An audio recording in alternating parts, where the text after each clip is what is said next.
So, okay guys, hello again. Today, tatalakayin natin ang nakasulat sa 1:16, verse 16 to verse 24. Napakaganda ang mga mensahe nito guys. Pag atin lamang tuunan ng pansin at atin unawain ng mabuti kung ano ang kaunuran o ano ang ibig sabihin.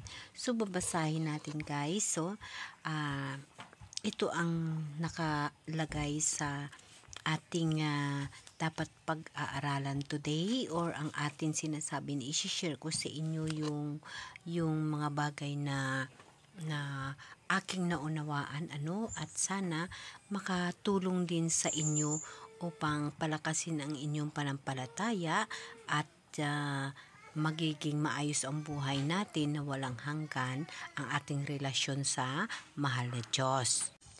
Minsan, dapat talaga natin bigyan ng atensyon at palaliman at unawain ng maayos kung ano ang mga nakasaad sa ating Biblia. So, babasahin na natin yung verse 16, kaunting panahon na lamang at hindi na ninyo ako makikita, at pagkaraan ng kaunting panahon pa, ako'y inyong makikita muli.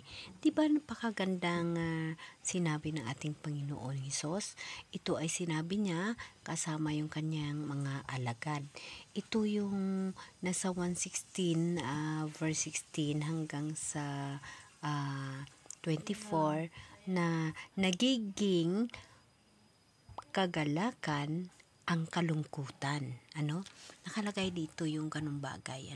Diba? Pag-isipin na natin, ang hirap unawain. Nagiging kagalakan ang kalungkutan.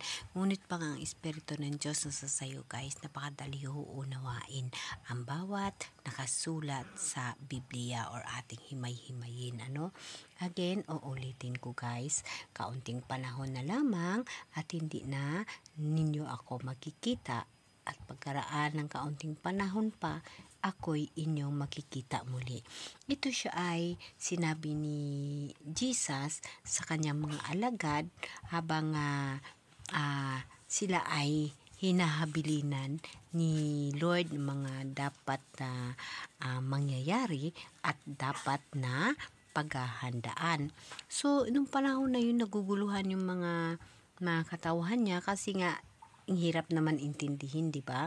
Ngunit iyon yung panahon na siya ay nakikita pa siya, ngunit siya ay mamatay, di ba? Di ba? Pinatay siya, nilansan sa cross para iluwason yung ating mga kasalanan, and din nagpakita siya muli. So ito yung verse na siya mismo nagsasabi na kaunting panahon na lamang at hindi na ninyo ako makikita, at pagkaraan ng kaunting panahon pa, ako'y inyong makikita uli. So nangyari, di ba? So nangyari na nakita siya muli, So nung panahon na yun, hindi nauunawaan ng mga alagad, kaya sila mismo nagtatanong. So dahil nga si Lord Jesus Christ ay God, alam niya kung anong iniisip ng tao. Kaya sinabi niya muli, kaya sinabi uli ni Jesus na sapagkat ako'y paparoon sa Ama. O, di ba? Di ba pumunta na sa Ama? Di ba yung sinabi niya na ako'y makikita niyo ngayon, ngunit pagkadating ng ilang araw hindi naman siya makikita, ngunit makikita siya muli, no? So dito di ba ang ganda ng kanyang sinasabi na kaunting panahon na lamang at hindi nyo na ako makikita, at makikita pagkaraan ng kaunting panahon pa, no? Sapagkat ako'y paparoon sa Ama. Diba? Sinabi niya na sapagkat ako'y paparoon sa Ama. So dito, kung maalaala ninyo yung kanyang buhay na siya ay nakikita, nakasama ng mga apostol nung panahon, and din siya ay namatay sa cross. After that, nagpakita siya muli, and then, ayun na, hindi na siya nagpakita sa atin kasi umakyat na siya sa Diyos na Ama. Ngunit nandito pa rin siya dahil yung kanyang espiritu ay iniwan niya sa atin. So yung mga apostol ng panahon ay hindi nila maunawaan yung ganong bagay na mga salita. Yung mga ganong bagay na mga talinhaga na mga sinasabi ni Jesus. Kahit tayo ngayon guys, pag hindi natin lubos na naunawaan o himay-himayin ang bawat laman ng Biblia, hindi ho natin maunawaan. Ngunit pag ang Espiritu Santo ng Diyos nasa sayo, napakadali mo ho unawain ang lahat na nakahimay-himay na sinusulat ng Biblia. So dahil si God ay God, nababasa niya yung isip ng tao. So inulit niya uli yung sinabi niya sa mga tao. Dahil nagtatanong ang mga tao sa kanyang isipan, ang sabi ni God, nagsabi si God, nagtatanong kayo, sinabi niya, nagtatanong kayo tungkol sa sinasabi kong kaunting panahon na lamang at hindi na ninyo ako makikita at pagkaraan ng kaunting panahon, ako'y inyong makikita muli.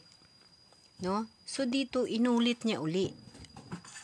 Inulit niya uli na konting panahon na lang hindi niyo na ako makikita at konting panahon na lang at pagkaraan ng konting panahon makikita ninyo ako muli. No? So pali inulit niya uli yung kanyang sinabi. So sa pangalawang pagsabi niya na konting panahon na lang hindi niyo na ako makikita at makikita ninyo ako muli. At tatangis ang mararamdaman ng mga tao at inihambing tayo sa isang babaeng manganganak. No? Dito sa mga verse na ito, titingnan ninyo ng maigi kag unawain. Inihambing niya tayo sa isang babaeng manganganak. Ang kanyang huling pagsabi na konting panahon na lang na makikita ninyo ako at makikita ninyo ako muli. Ang panahon na yon sa pagkita natin muli sa kanya, inihambing niya sa isang babae na manganganak. So, just imagine guys, gaano ba kasakit ang manganak? Yun na yung mga unos, yun na yung kasakit na tinatawag na mararamdaman natin lahat. Yun na yung mga kasakit. Inihambing niya tayo. Ngunit, ano ba ang nararamdaman ng isang nanay pag manganak? Diba sobrang sakit? Ngunit, pagkatapos niya manganak, nang isilang niya ng sanggol, diba kaligayahan ang nangyayari? Ganon ho ang ibig sabihin ng ating Panginoong Hesus. Kaya, magkasakit tayo, puno ng kasakit, inihambing tayo sa isang nanay na nanganganak. Ngunit, pag magbago na, ay ipinanganak na yung bagong mundo, doon na natin matatanggap ang kagalakan na walang katulad. So, doon niya tayo inihambing sa isang babaeng nanganganak. Kasi, of course, guys, talagang maranasan yung kahirapan, kasakit. Ano ba kasakit kung manganak, ano? Pero once natapos na panganak, wala nang kasakit, kaligayahan na. So, dyan niya inilalagay yung sinasabi na, dyan niya na sabi, dito isinulat niya na, kapag nakaramdam na ang babaeng manganganak, siya'y nahahapis sapagkat dumarating na ang oras ng kanyang paghihirap. Ganon din ho tayo guys. No? Ngunit, pagkapanganak, hindi na niya naalaala ang hirap, siya'y nagagalak dahil sa ipinanganak na ang sa sanlibutan ang isang sanggol. So, ganun ho tayo guys. Maghihirap po tayo after that sa bandang dulo, yun na ho yung tinatawag na mag-uumapaw sa puso natin ang kagalakan na walang makaagaw. So, ganun ho guys. Kailangan lang natin palaliman at intindihin ang dapat nakasulat at himay-himayin natin ang pag-unawa sa sinusulat ng Bible.